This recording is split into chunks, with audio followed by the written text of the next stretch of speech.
that one day human beings would stop treating animals like they're humans. We seem to have a difficulty realizing that we are part animals. So when we look at animals, the first thing we do is try to turn them into human beings. Why do we do that? Hi, Lizanne. Hello, Paul.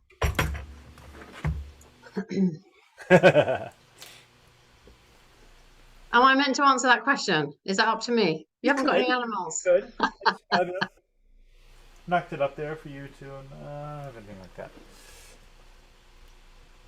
Why do we anthropomorphize animals? Why do we What is not our see animals? relationship with being part animal ourselves and all the strange ways it shows up?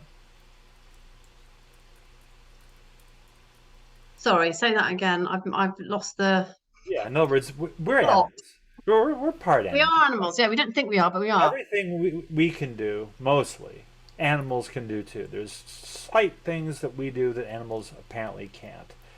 And our relationship with being essentially animals and our relationship with animals to me seems quite strange. We try to turn every animal we meet into a human aspect, which to me is disrespectful to the animal. Oh, that's really interesting because I do quite a lot of work with pets. When I say work, it's a hobby, I suppose. And pet welfare and animal welfare because I also work in a zoo. And what is fascinating is that actually, if you want to improve pet welfare or welfare of a caged animal in a zoo, which have traditionally been hammered, you've got to start with humans really and their understanding, their feelings about animals, their motivations, and how animals fit into their lives. And that is a really interesting area. So whether it's conservation of anything or global warming issues at the minute, wars that are going on, it's all about human motivation. What do people want out of it? What do they get from it? And that is really, really important. So, on the pet side, I suppose, if I use that as an example, at the minute, I'm looking at um, segmenting pet parents, or I shouldn't even say parents, should I? Pet owners. Because I'm seeing a lot of references on things like Instagram, Facebook, whatever. Fur babies. What are fur babies? It's your cat, your dog. It's got fur. Suddenly a fur baby. I'm a pet parent.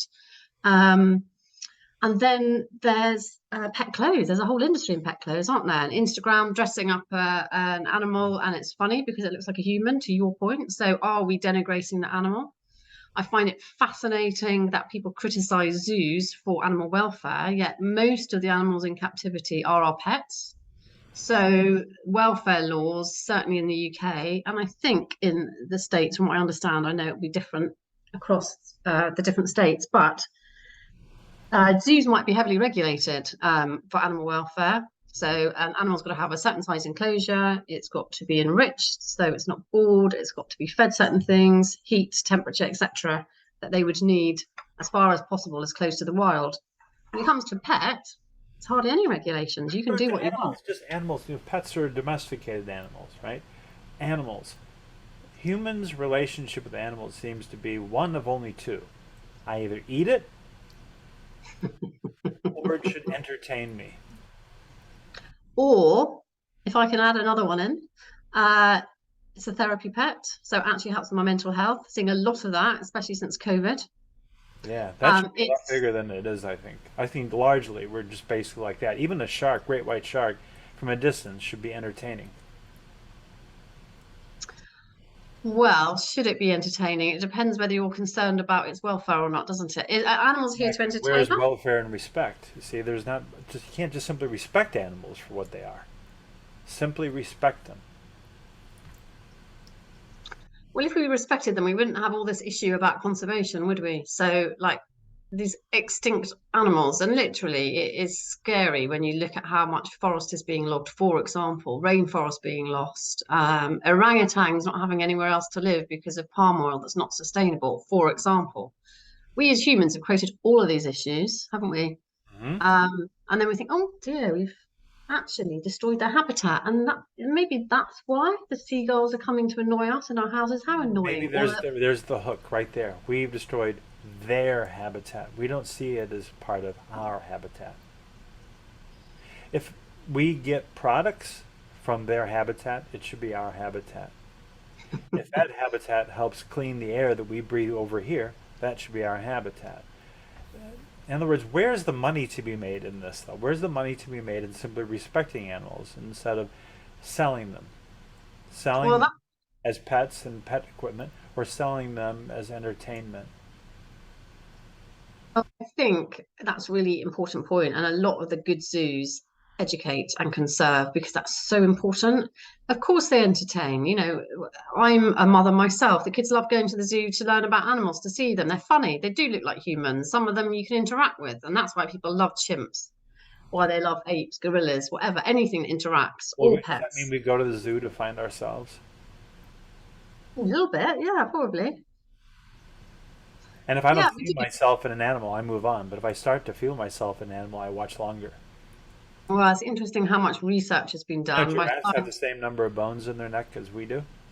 Which one? Which animals? Giraffes, Yes, fascinating, isn't it? same number. They're just quite a bit larger. Mm.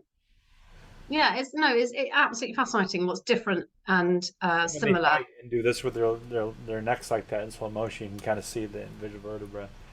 Yeah, but then turn it around. We're animals. Do we respect our animal nature? Do we respect humans? No, probably not. We are animals. We are all mammals, aren't But we? not intellectually at all. I mean, purely what we are as animals. We need to survive, right? We have a desire that's deep in our DNA to procreate, to reproduce, and to play. Instinct. And to play. Instinct. Yes, thank you for Hmm. that. Yeah, it's what about our own animal nature? Where does our animal nature show up? What being purely animal? In other words, we take our animal nature and turned it into the sex drive to buy sports cars and have plastic surgery and makeup and alcohol. That's humanizing something that is essentially animal. Is that what we're trying to do? We fear our animal wild nature and we try to humanize it to dominate it and Oh, very interesting. You're getting quite philosophical, aren't you? But I think when you look at really good advertising, it will tap into a very basic biological need. And that's what I find fascinating because we are animals at heart. So they're really good what adverts. does it mean when we call a human being a savage? Well, that's derogatory, isn't it? What do we mean when we call a human being savage?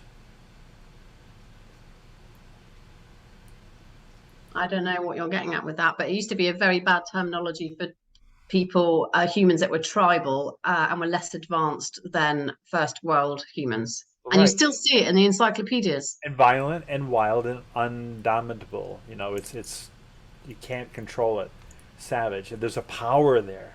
There's a power in nature that we try to control and we fear, and there's a power in ourselves as first and foremost physical animals that we fear. Do you ever get in a situation where you get an animal feeling and it scares you? Yes. Phobias. Big Phobias, example. violence, anger. Have you ever had a violent moment, even thinking of a violent moment and realizing what you might be capable of doing? Mm, mm. That's our animal nature saying, hello. Yeah, well, that's the subconscious, the unconscious, whatever it is, the drivers. And that's why I went to do psychology as my degree, because we're not aware of a lot of our motives, are we? So a lot of we think we're rational. So you go and see a new house, for example, and then you'll rationalize why you like it because you don't really know, but you'll say, I like it because, or it's going to be good because it's got a driveway, the kids are going to like the playroom, blah, blah, blah. But actually, you just went into that house, you felt something, an emotion, and it was either a good one or a bad one, and then you post rationalized it. And that's what good advertising does. It gives you an emotion that you want. And sometimes good advertising maybe touches our animal side too. Always. Yeah. In other words, sometimes words don't sell as well as no words. Yep. For instance,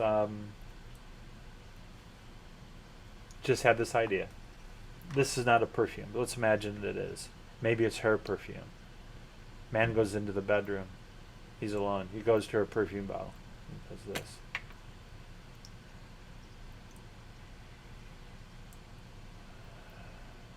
End of ad. Woman says, "I want that perfume." See, no words. It can run all over the world. It's done. Well, that's the power of non-verbal communication, which again is really interesting because how much do we transmit non-verbally? Apparently, it's meant to be 70% in a conversation. So, how does that work then when you are using social media quite a lot, for example? Unless you've got videos, you just got a picture, a shot in time, haven't you?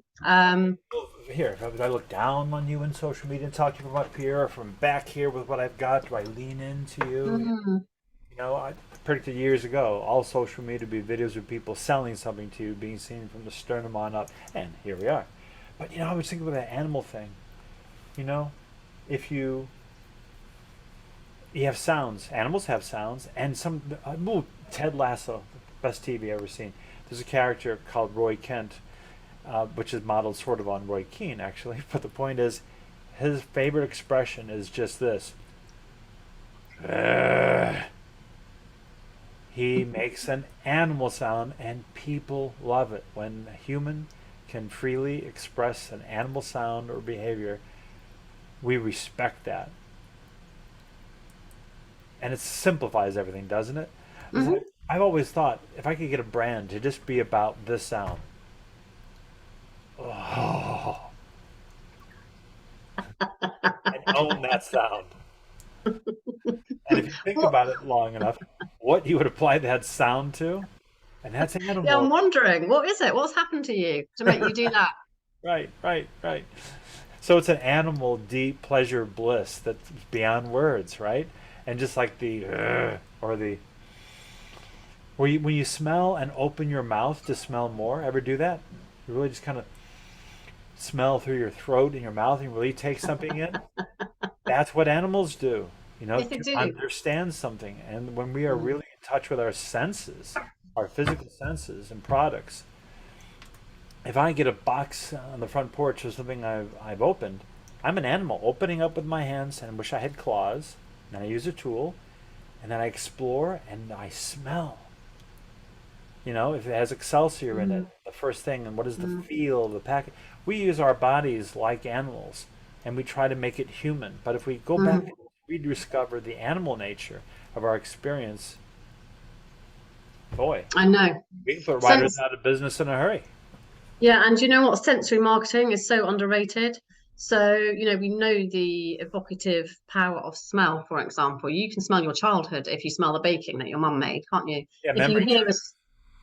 a song that reminds you of good times or sad times, that takes you there immediately. But how many brands really think about their sensory properties and why don't they? Yeah, because most tumble into sentimentality, which is a different thing. But just recall and memory and muscle memory and cellular memory triggers. You can be manipulative, of course, with subliminal things. But the thing is that why do all the movies that are played to women, you can get the rights to a song to use in your movie, which costs you more, and you get a cheaper rate to use it in the trailer. And why do all women's movies have Motown songs? Because women of a certain age remember those as being romantic songs and moving Mm, songs when they're individuating, they're going through puberty and understand their mm, sexual power all at the same time, locked into a boom, boom, boom, boom, boom, boom. I got sunshine. Oh, let's go see that movie. See? What's happened there? Animal recognition of sound. Animals listened. Is it a threat or a mate? I think I said this before. Here's our animal in nature. You and I are hiking through the New Forest, and an aircraft crashes. Oh crap! Let's go help them. The first thing we see with bodies in the ground is not whether they're living or dead. Is it male or female? The first identification as animals, we identify threat or mate. Male or female. Next, is it breathing? Is it moving? We can't change that. That's what it is. But do we understand that? Do we know how to mm, use it in the best way possible? mm, Brands. The more we're just doing this on pieces of glass, go back into the skin, go back into the nasal passages, go back mm, into the eyes, the ears, mm. and the sensory organs in the back of the throat when we and breathe something in like that. Mm. It's like, isn't this pleasure? It's like, we do that and we rattle our uvula like that. What animals do that? We're delightfully animals. Instead of fighting it, instead of turning animals into people, Why don't we just celebrate, honor animals for what they are, and celebrate, honor the animal in us? Can make for great ads and sell a lot of product. So he shouldn't have a tie on, should he? Because he's a frog. Why's a frog got a tie and some glasses? It's all wrong, but it is quite Looks funny. more like a people person now. Yeah, I do, I do. If you really gave your child a real frog, some might be repulsed. But if you cartoon it up and make it soft and fuzzy instead of slimy and cool, and strange bumps on it, and you put glasses, and it familiarizes it. It's a Yeah, substitute for mummy or daddy. I feel safe, Yes, exactly. entertained. Yeah. Survival, safety, those are animal qualities, and the animal in us needs the same thing. Absolutely. Yeah. Well, let's hope that something comes our way soon where we can actually get a chance to really dig into our animal nature without turning it into something awfully human, and just be beautifully animal and see the beauty in animals as they are without turning them into something awfully human. Oh. Mm. Watch this space, Paul. Yes, absolutely. Well, cheers until next time. Bye. Ta.